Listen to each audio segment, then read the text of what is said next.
I'm live. So good morning, good afternoon, good evening, wherever you are joining me on the planet. My name is June Allen and I am the founder of The Art of Greatness at juneallen.net. So I'm a trauma therapist, I'm a consultant, I'm a coach, and I am very passionate about working with black women.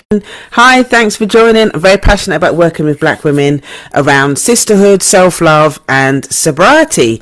So today I want to talk to you about the 5 stages of change. Okay, how does change happen? Quite often people can be a little bit not really sure about how this whole thing works, what happens, you know, at a psychological level when we try and make change. Why is it that some people fall off the wagon? Why is it that some people stay? There's loads of different things that happen on the path to wholeness. So today I wanted to give you an overview so that you know what to expect. This is actually really important for people that are on their healing journey, because once you understand what stage of the journey that you're at, it's a lot easier for you to understand what's going on for you and understanding what stage you're at and go, okay, well, this is what stage I'm at the moment, so maybe this is why this is happening to me. So it helps to give you context around what's happening on your healing process. All right, so I'm going to do a bit of housekeeping first. Okay, so one of the things that I'm working on at the moment is I am doing a series of sessions on financial therapy. Okay, financial therapy circle.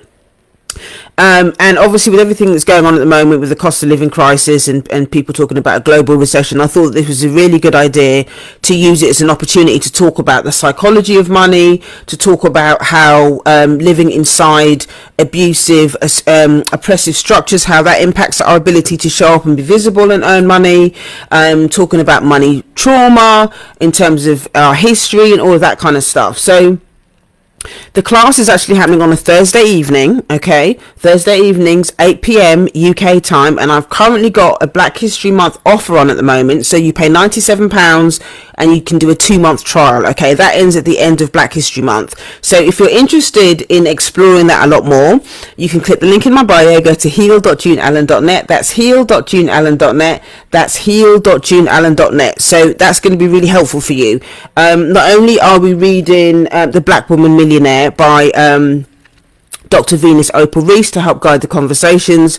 Again, we're going to be talking a lot about the therapeutic aspect of it as well. So we'll learn about your receiving wound, the psychology of money, and you'll get lots and lots of tools and stuff like that. There's a huge library as well that's being built around all of this as well. So there's loads of stuff in there already specifically around financial therapy and wellness, and obviously as we read the book and go on, there'll be loads of other classes and stuff that will be added to the library as well. So click the link in the bio if you're interested in doing that. Okay, so now let's get into the content.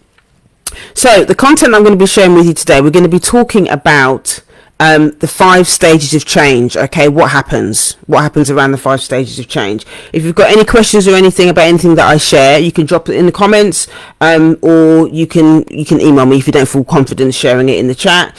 So let's get on with it. So the first stage of change is when you're in crisis. Okay, something happened, something has triggered you, a major event has happened and you're like, oh my God, I'm in so much pain around this specific thing. I now need to go and get support. Okay, I now need to go and get support. So that rock bottom means that you start looking for things. You know something's wrong, maybe you can't articulate it, maybe you're not sure what's actually wrong, but you just know that you're in a lot of pain. I get quite a lot of clients coming to work with me that quite often, sometimes they don't always know what's wrong. Sometimes the pain is layered. There's so many different things that are going on that they don't really know. They can't articulate the one thing that is causing them the most pain. So they know that they're in pain and they know that they need help, and they just come and, you know, come to the session. And then see what's happening for them. But in the context of what I'm talking about around financial therapy, it's often to do with issues around just feeling really unmanageable and chaotic around money. Maybe people are in a lot of debt. It might be that you can't stop spending. It might be that you're hoarding, you know, that you're afraid to spend money, or that you just have a lot of general anxiety around actually doing the money, you know, the practical stuff around money, or even looking at this stuff. This is one of the things that's come up quite a lot, you know, in doing the last few weeks around this work. And yeah, there's a lot of secrecy. People talked about being secret around money, a lot of shame around money, just generally a lot of anxiety and a lot of pain around having to deal with money, having to look at it, being honest with themselves about what's going on with money. And so that's what creates the rock bottom. It's like, it's that feeling of, you know, I don't know what's going on and I just need to get some support. Okay, I just need to get some support. So this is why I do these live streams. Actually, this is the main reason why I do these live streams, because in doing these live streams, I'm able to provide you with psychoeducation. You'll also get an understanding of the language. Sometimes people don't have the language, and this is something else that a lot of the ladies in my group have said that's been really helpful for them. I've been able to help them to articulate how they're feeling and what's going on for them. And it just, once they have a language for it, then they're able to express themselves a lot more about what they're experiencing. So that the psychoeducation part is a really important part of this process, because, or any process actually.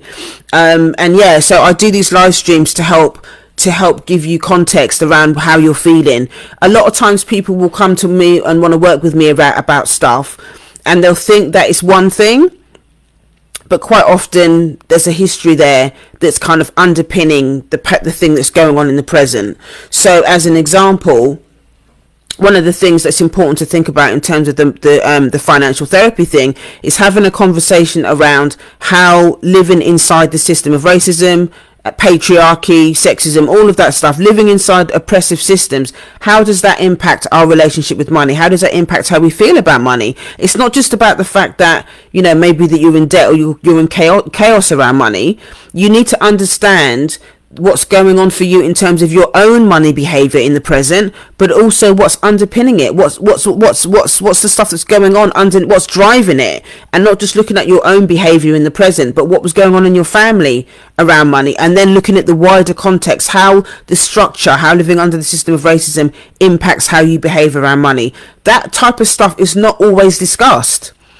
That type of stuff is not always discussed. People don't always go back that far. They don't always go that deep when they talk about these things, and that's why I talk about it, and that's why I share about this stuff on these live streams, because it's another layer. And quite often, if you can get to the root, okay, if you can get to the root of what's really going on and start having those conversations of what may or may be playing out as part of these conversations, there's a lot of empowerment, there's a lot of freedom that comes with owning that stuff and really having these honest conversations and looking at all the different pieces and parts that play a role in this conversation. Okay, so that's really important. So the first one, that's the first stage of change, okay, is just owning that you're having a crisis, that you're at rock bottom. Okay, that's number one.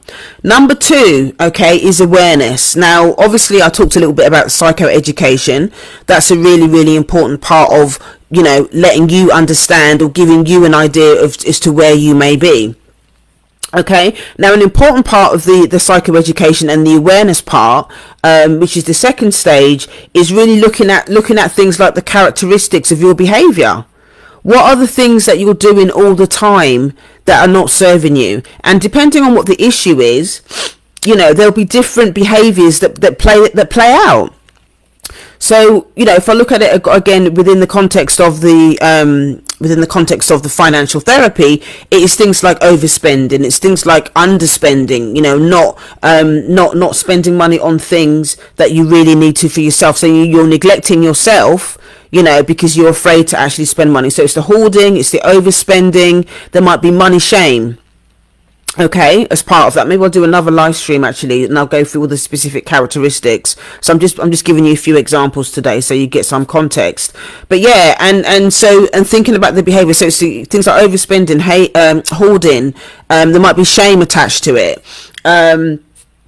Yeah, and so understanding what the triggers are as well. One of the things that I talked about as part of the journaling, as part of the the money shadow work is really understanding, are there different times of the month where you tend to spend more? Is it after when you get paid at the end of the month, do you find that you're spending or you're overspending?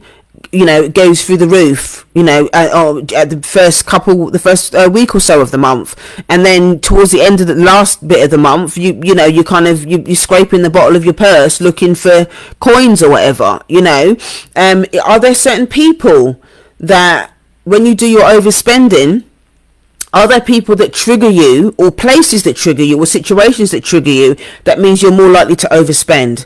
Do you go out with certain friends that kind of encourage you to get into debt and overspend, go to places that that are not really in line with how much you earn? Does that make sense? So it's really beginning to think about, what are your money triggers? What are the things that make you overspend? What are the things that really trigger your survival, and that you feel like you want to hoard and that you don't want to spend money on yourself? So it's looking at all of these things, looking at the triggers, looking at the characteristics of the behavior, and also looking at the consequences. That's something that a lot of us might be in denial about with the way that we behave around money. We don't really want to look at the amount of money that we've spent over the years on things that we don't really want. That 15th pair of shoes that you've bought, that you've bought them, they're in the cupboard, they've still got the tags on them, still in the box, never worn them. What was the point? In that moment, it met a need. Okay, in that moment it met a need. Maybe something was going on for you, maybe you were feeling unhappy, you just thought, oh bugger it, I'm just going to buy those shoes. And now they're in a cupboard somewhere, and you're looking for you're obsessing over the next pair of shoes that you think is gonna save you from whatever you're feeling. So it's understanding all of those things, understanding how your behaviors, that there's feelings and other things underneath, there's experiences underneath that is driving that behavior. So the awareness stuff is where I really, really go deep in the psychoeducation for you to understand why you're behaving the way that you're behaving. Okay, the other thing around awareness that's really good as well is that when you start to share within the group as well, you start to build trust, you start to get identification from other people sharing, because quite often we can isolate ourselves and think that we're the only person that feels like this. No one else is doing this behavior. I'm the one that's doing this behavior in secret. And the beautiful thing about being in a group is that you can see people start to talk when they're sharing and stuff, and I see it in people's faces. People start to share, and other people start to go, oh, I do that. I didn't realize I was the only one that felt like that. So that really helps to build group connection. Okay, the other thing that's really important around awareness is I help clients understand the relationship to their nervous system and how they spend. Okay, when you even think about money, when you have money in your hand, when you've got your bank card or your credit card or whatever, what happens in your nervous system? Is your nervous system at baseline? Are you feeling calm and measured and stuff when you're spending? Or do you find yourself really, really activated? Are you really, really activated and overexcited? And it's like, oh my God, I've got to have that thing. You're really, really overexcited about it. That's when you know that your nervous system is is really overactivated. And, that's the place where you're going to make decisions that are not necessarily going to be good for you. Okay. The other end of the spectrum of that is when you're completely shut down. Maybe you're depressed and you're just feeling really kind of detached and you don't really know what's going on. So what you do is you use the spending to bring you back to baseline. You use overspending to self-regulate, to make yourself feel better about yourself. Okay, so we do work in the group around the nervous system stuff, because that's how behavior gets changed. Because once you understand how your nervous system operates and the things that you're doing in whatever stage that you're at, you can begin to widen your baseline. You can understand what you need to do to stay in that baseline. And so then what happens is, when whether you're activated or whether you're detached, I'll teach you tools and strategies to be able to come back to baseline in the middle, in your window of tolerance, so then you can make a more measured decision. Hi Amber, thanks for joining. You can make a better measured decision around that. So working with your nervous system, really understanding what's going on for you is such an important part of it, because then you can start to make decisions from your baseline rather than being activated or broken down. If you're interested in joining us, for the financial therapy session on Thursday. You can click the link in my bio, go to heal.juneallen.net. That's heal.juneallen.net. That's heal.juneallen.net. Okay, so the last thing that I wanted to share about awareness is, again, one of the things that I do around awareness is that I give you language, okay, for your emotional and your racial literature. Again, this is something that is really important part of this process, because you need to be able to articulate what's going on for you. There's an experience that you're having, whether you're talking about money or relationships or whatever is going on, or work or whatever. If you can articulate what's going on as part of your experience, that's really going to help you make different choices. If you don't know what's going on, you don't understand what's happening, or you can't articulate it, it's going to be difficult for you to make change. You need to be able to own what's happening to you. So being able to provide an opportunity for you to learn the language, understand how you're feeling, understand what you're experiencing in your body. You know, we do at the beginning of the session, we do like a body scan check-in, so that you can really begin to understand when I'm talking about money, and just basically inviting members into the space and stuff like that, just to check in with themselves and see how they're feeling about coming into the money space, to talk about money, to explore what's going on for them around money. They have the opportunity to really look at that and just get present, get quiet and present to what's happening in their nervous system. And that is a really helpful thing. And they do it without judgment. It's not an opportunity to beat yourself up or to say, oh my God, I'm really activated, or I'm shut down. It's not about beating yourself up. It's about just having an awareness of where you are. And then once you understand where you are, it's a lot easier for you to find the tools, and for me to provide the feedback and the tools that you need in order to work with that. So we work with whatever's going on. Okay, so that's number 2, awareness. Number 3 is the action.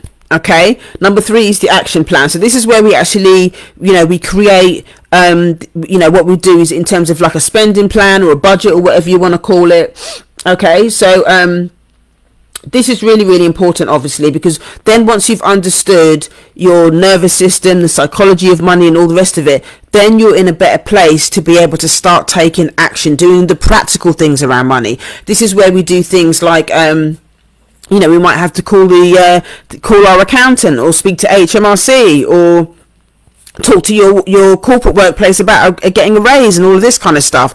But because you've got a better relationship with your nervous system, and you understand what your money issues are and your money trauma, you're able to make better decisions and start setting boundaries as well for yourself around that. You'll feel a lot more stable around, because you'll be more used to the tools and stuff like that. In addition to what you learn in the sessions, in the live sessions, you'll also get tools and stuff as well that you can use when you're at home. So that's really important. So when you're handling your money and stuff at home, or having money conversations, you can start to regulate your nervous system by the tools that you're getting inside the class. So that's also really helpful. Okay, so I always talk about it being if we're talking about just general wellness, I always encourage my clients to have like sacred sister time when they're at home. That can be a space where they can have an altar, they can do their meditation, they can do their journaling, all that kind of stuff. Within the context of money, we do something. I encourage people to do what I call money dates. Okay, so that means you'll have a specific amount of time. You'll put a time down in your calendar to do the money work, and as part of the group, we have money dates once a month. The last Thursday of the month is going to be when we're doing money dates. I'm actually going to be having the first one this Thursday. So it's a co-working space. So what you do is you bring whatever you're going to, that thing that you've been putting off. It might be something as simple as opening your mail. Maybe you've been holding all your mail and you don't want to open it because you're worried it's debt collectors and whatever. You bring that stuff to the session. Okay, and we drop in the chat what you're going to do for the session, and you do whatever you're going to do for the 90 minutes, and then at the end of the session, maybe for the last 5 or 10 minutes, depending on how many people are in the group, and then we share how we got on, we share how we felt, and it can be really nice. So it's just that thing of being really held in the space around what you're doing and getting the support that you need to do the practical stuff. And you can plan, you can do your budgets, you can do your spending plan, you can do your yeah, do some vision work in that as well. There's so many things that you can do, but again, it's a space for you to really give yourself permission to really start to plan out what you're going to be doing and taking action around what you're going to be doing. Okay, and it's always also at this stage, the action stage, that you're really starting to think about what your values are and what your what your vision and your values are, which is really important. You know, in the past, you know, the previous two are all about, you know, you're having your rock bottom, you don't know what's going on, you need support, and you're gaining awareness. Now, once you've stabilized all of that, then you can start to really think about, well, actually, what do I really want? What is it do I really want? How do I really want my money to work for me? Okay, how do I really want my money to work for me? What does it look like? How much do I want to earn? How much do I want to earn? Am I spending too much? Am I spending my money on the right things? What's really important to me? What do you want your legacy to be? Have you got enough for your retirement? You know, where do you want to retire? Do you really want to buy a house, or do you not, or do you want to rent? All of these things, you can start to really think about your values, and the more you take action around your money dates and your money values and all of that kind of stuff, that's going to change your money behavior. Okay, that's going to change your money behavior. So that's why an important part of this bit around taking action is really important. Hi, thanks for joining. It's a really, really important part of your healing process, because the action is where you're really going to need to show up, and this is where you're really going to get the opportunity to really stand in your power and do what is right for you. Okay, so number 4 actually is going to be like a consequence of you taking action, is there's going to be a withdrawal process that happens as a result of this. Okay, this can happen in any area of your healing process. Whenever you start behaving differently than what you're used to, even if that behavior is dysfunctional, there is going to be a withdrawal process that happens as a result of you taking that new action. So when you go into withdrawal, okay, you might start to doubt yourself. You might start to think, oh God, you know, maybe I'm really in pain about this. You might get physical ailments. You might get your thinking might actually go into overdrive. You know, maybe I made the wrong decision. Maybe I can't do this. You know, all your self-doubt and whatever will start to kick off, and you know, loads of things will start to happen when you're in withdrawal. But once you recognize that's where you are, and that's what's happening. When you know that's just the stage of growth, then you're more likely less likely to sabotage what's going on. You're less likely to sabotage. Let's get a drink. You're less likely to sabotage what's going on, because you have an awareness that the withdrawal part is an important part of the process. If you know, excuse me, an important part, sorry, I just burped. I didn't know that wasn't too loud. Yeah, so an important part of the withdrawal process as well that might be triggering for you is the fact that you have to show up and be more vulnerable. You've got to show up for yourself. You may have to show up for your clients. You might have to show up and be visible in terms of, maybe you might realize that your values are, you know, you might want to change your job, and you might have to show up and do something else. All of that is going to be triggering for you, and it's going to create a withdrawal. You're gonna feel like a withdrawal process from the behaviors, from all of the new boundaries that you're doing, from the new behaviors that you're quite setting. And this is the time, I can't say this enough. This is the time for you to really lean in to your process. Lean into the support that you're getting. Lean in to whatever pain and discomfort that you're going through, because that stuff is going to show up when you're in the withdrawal stage. Okay, because you're going to want to sabotage it. You're going to want to convince yourself that you can't do it. You're going to convince yourself that maybe I was wrong, and maybe you're getting too big for your britches. All of that stuff is going to come up. Okay, all of that stuff is going to come up around you thinking that you can't do it, and you're going to feel vulnerable. You're going to be scared about what this new life means, of what this new behavior means. But if you're aware that this withdrawal process, this withdrawal stage, is an important part of taking action, a consequence of you taking action, then you can hold on. You can hold on. And this is the point. At this point is where you just vocalize it. You come into the group, speak to your therapist or whatever it is, and you vocalize it. I just want to sabotage everything. I want to kill everything off, because what's underneath all of that is a fear. Okay, it's fear. So so Ashika's saying yes, read the withdrawal process at resonate. It's honestly, it's such a normal part of the process. And what can often happens is that people start to go through withdrawal, and then they sabotage it, and they go back to what they were doing before, and then they beat themselves up because they think, oh well, you know, maybe I'm just not good enough to do it. But it's not that. It's just that you weren't aware of what stage you were in, and you didn't have enough support in order to hold you through that withdrawal process. Okay, that's when, like I was saying before, you need to lean in. You need to lean into the support that you're getting, so that you can, and own it. Say that you're feeling like you want to sabotage. You're feeling like you just because you're feeling all of this stuff in the withdrawal process, it doesn't mean that you made the wrong decision. Okay, just because you're feeling all of this stuff in the withdrawal process, it does not mean that you made the wrong decision. Okay, you got to understand that this is all part of the process, and it's grief as well. There's going to be grief that comes up. You have to, it's about grieving your old self. You're going to be grieving the part of yourself that was doing all of them old behaviors that weren't good for you. Okay, so it's just about being kind to yourself, and just owning the fact that, you know what, that's what the old me did. But the person that's in the present wants to have a different outcome. You want a different future. You want a different legacy. Therefore, you need to just be able to sometimes just sit with all of the discomfort around what that withdrawal is, and not act on it. Just sit with that discomfort, and it's okay.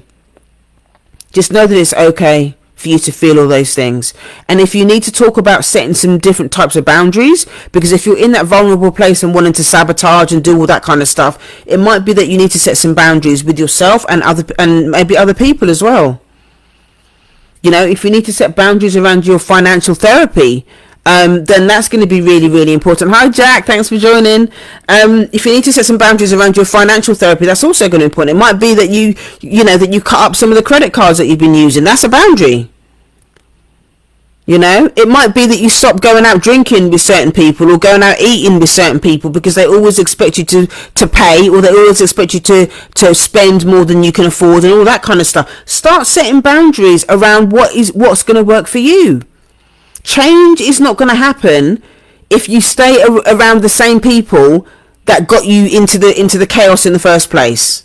Okay? Change cannot happen if you still hanging around with the people that contributed to the chaos in the first place. That can't work. You can't heal in the same place that created the chaos.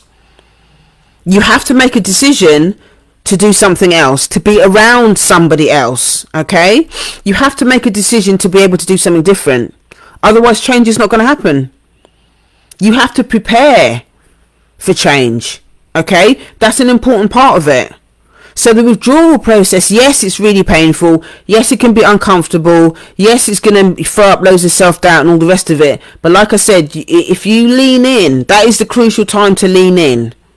Okay, and just really immerse yourself in the spaces, the people, places or things that are going to nurture you. And you have to remember why you're doing it as well. This is an important time to remember what's your why. Why did you start the healing process in the first place?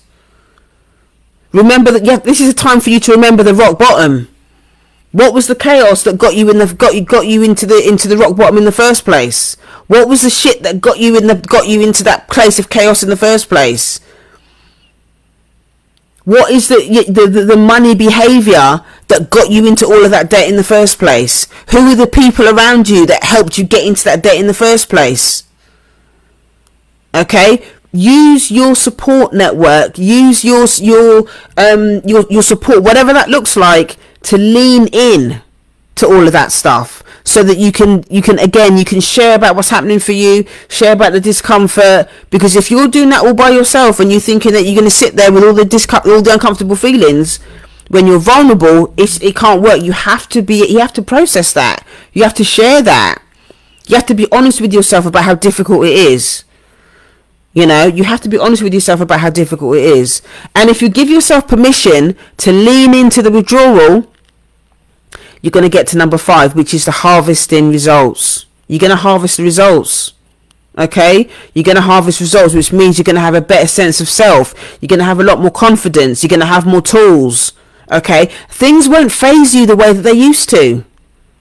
They're not going to phase you and block you, and they're not going to knock you over like they used to, because the more you do this work, the more the layers that you take off, okay, the deeper you go with the healing process, the easier it's going to be.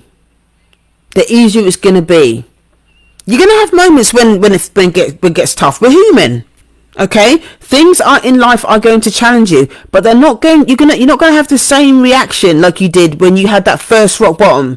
It's going to be different because you got tools. You're going to have support.